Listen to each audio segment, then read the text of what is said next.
Good morning, everybody. Today we will discuss on design procedure of knuckle joint.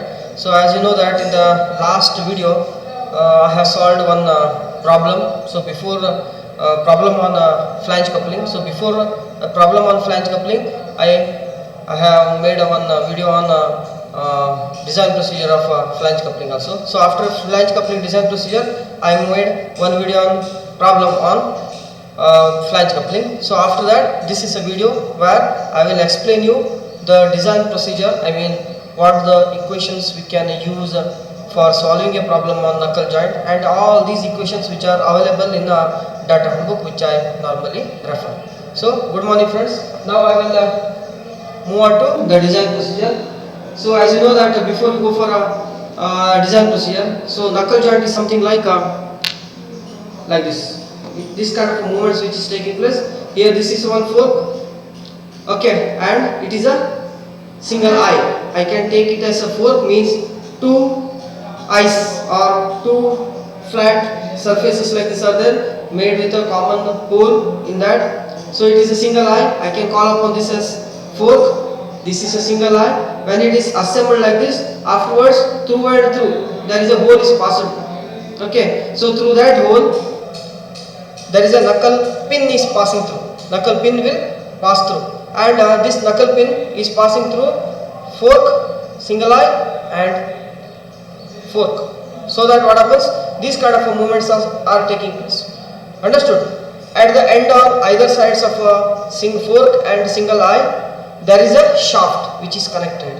There is a shaft which is connected, so that the movement is taking place like this. The movement is like this. Understood? So in this, as per the design procedure is concerned, first we have to find out diameter of a shaft based on the power transmission. Based on the power transmission, we have to determine, or based on the load and shear stress, we have to determine the diameter. What should be the diameter of a shaft which is used in a knuckle joint, and afterwards we have to go for strength.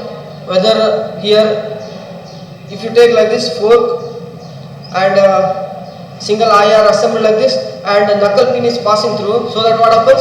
This knuckle pin is undergoing for double shear. This knuckle pin is undergoing for a double shear. So we have to check whether this knuckle pin is having a capacity to withstand that shear stress or not. That we have to check in the second equation.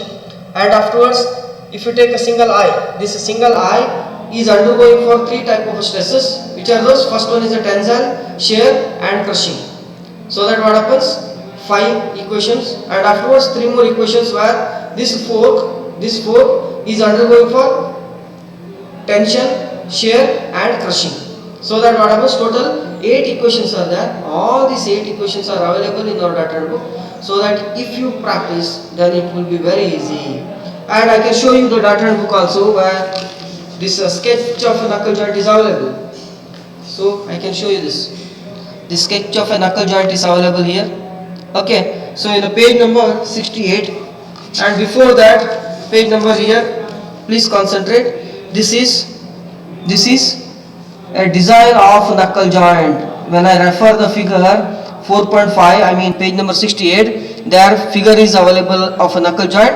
You should refer the figure, and these are all the equations which are available. These can be used for designing. Okay, and before that, as you know, after that first equation, out of our total 8 equations, after first equation, you know, here one table is given.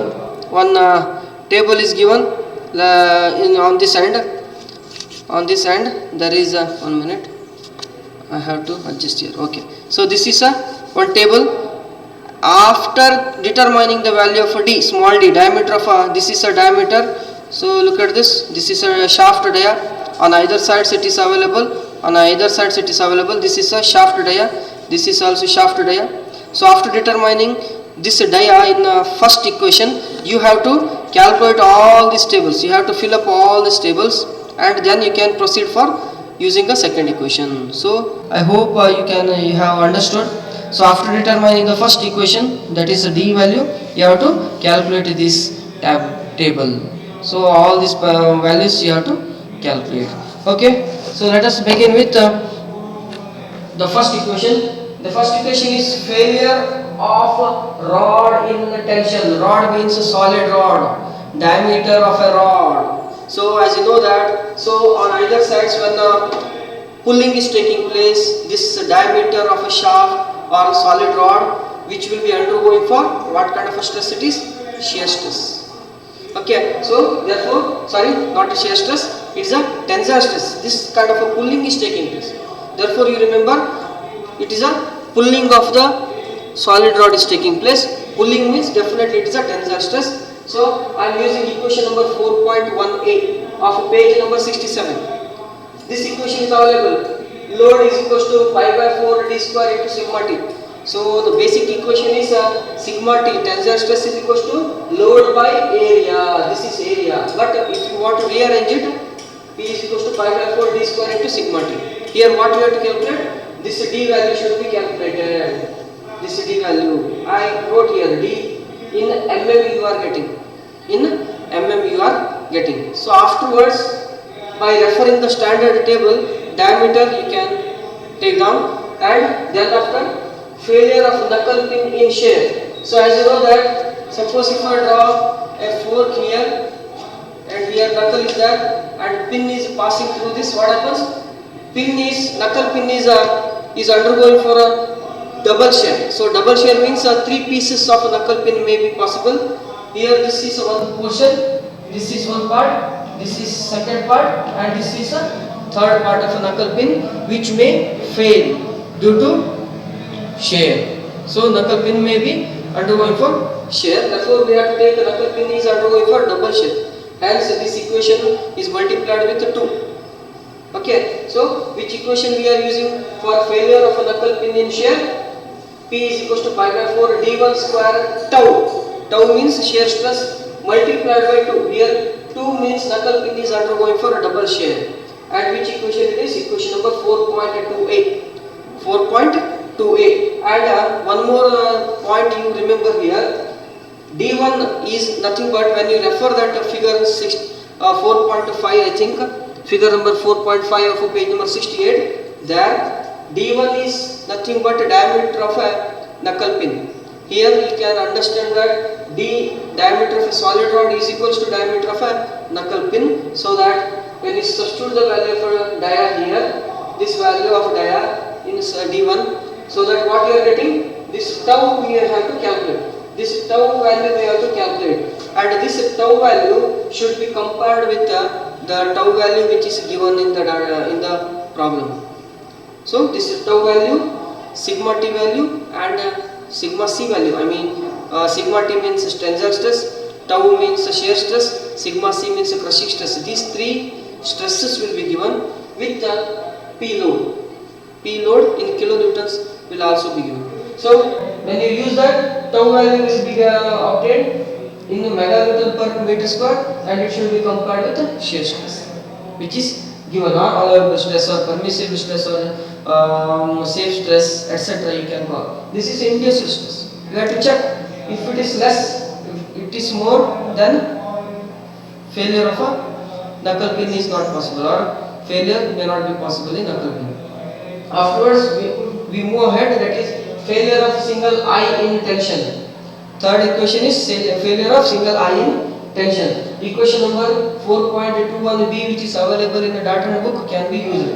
That is P is equals to capital D minus D1 into F into sigma t.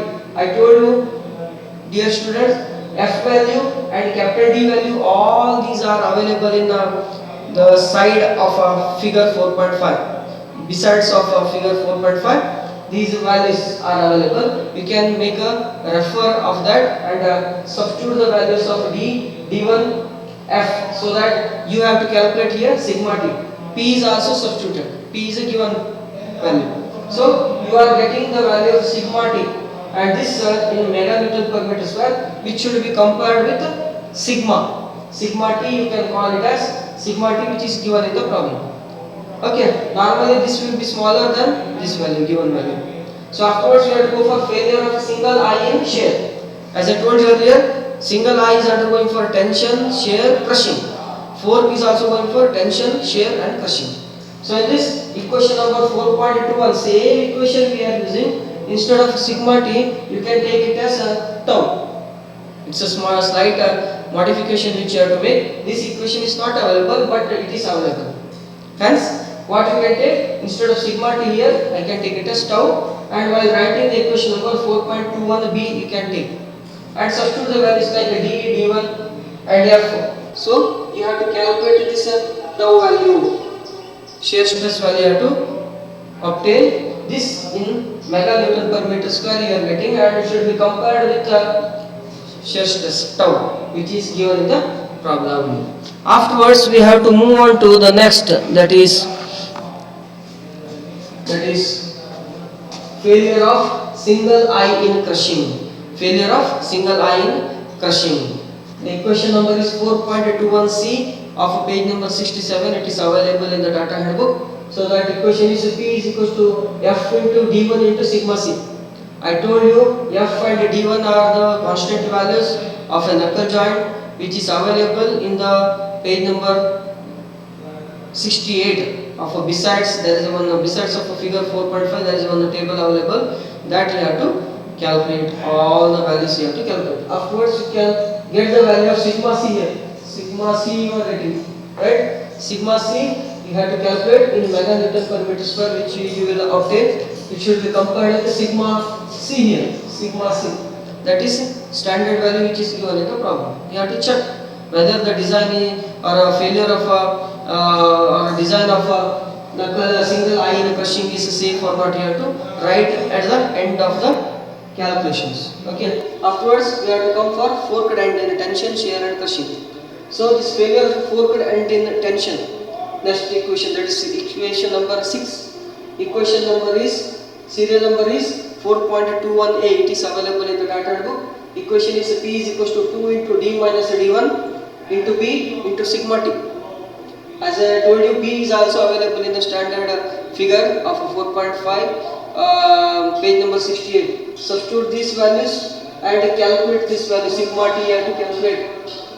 You have to calculate this is sigma T value, which you will obtain in meganewton per meter square, and this obtained value should be compared with the sigma T. Always it should be like this. It means this value is less than sigma T. This is a lesser symbol. This is less than this one. Sigma T is given in the problem. Okay. Afterwards, failure of forked end in shear. As I told you, similarly like this, instead of sigma T you can use this tau. It is not available, but it is available. You can make a slight modification. Instead of a sigma T, you can take it as a tau, where forked end is undergoing for shear stress. So equation is 2 into bracket D minus D1 into B. B is new thing. Okay, and tau value you have to calculate again. This tau value is obtained and compared with the standard value which is given in the problem. Afterwards, last but not the least, failure of a forked end in the crushing you have to check. Equation usually is P is equals to 2 into B into D1 into sigma C. Equation number 4.21D of page number 67. Figure is available in 68. Equations available in 67. So when you substitute all these values, you have to calculate this sigma C. You have to calculate this sigma C. Sigma C value you have to calculate, and which will be obtained in meganewton per meter square, and it should be compared with sigma C. So if it is less, this is more. In these equations also, here in knuckle pin, single eye in tension, single eye in shear, single eye in crushing, forked end in tension, forked end in shear and forked end in crushing. In all these, after getting this kind of a comparison, you have to conclude that you have to write this statement that forked end in crushing, design of a forked end in crushing is safe. Here, design of a forked end in shear is safe. Design of forked end in tension is safe. Here, design of a single eye in crushing is safe. Design of single eye in shear is safe. Design of single eye in tension is safe. Like that you have to write. And for this knuckle pin also, design of knuckle pin in shear is same. After calculating, after comparison, you have to write the statement, what you have concluded, what is your conclusion, whether the failure is taking place or not. Okay, I hope you can take the benefit of this video. So in the next video I will solve one problem on design of knuckle joint. So I will solve one problem and upload in my YouTube channel. So thank you for watching my video. I hope you can get the benefit of this video. Thank you one and all.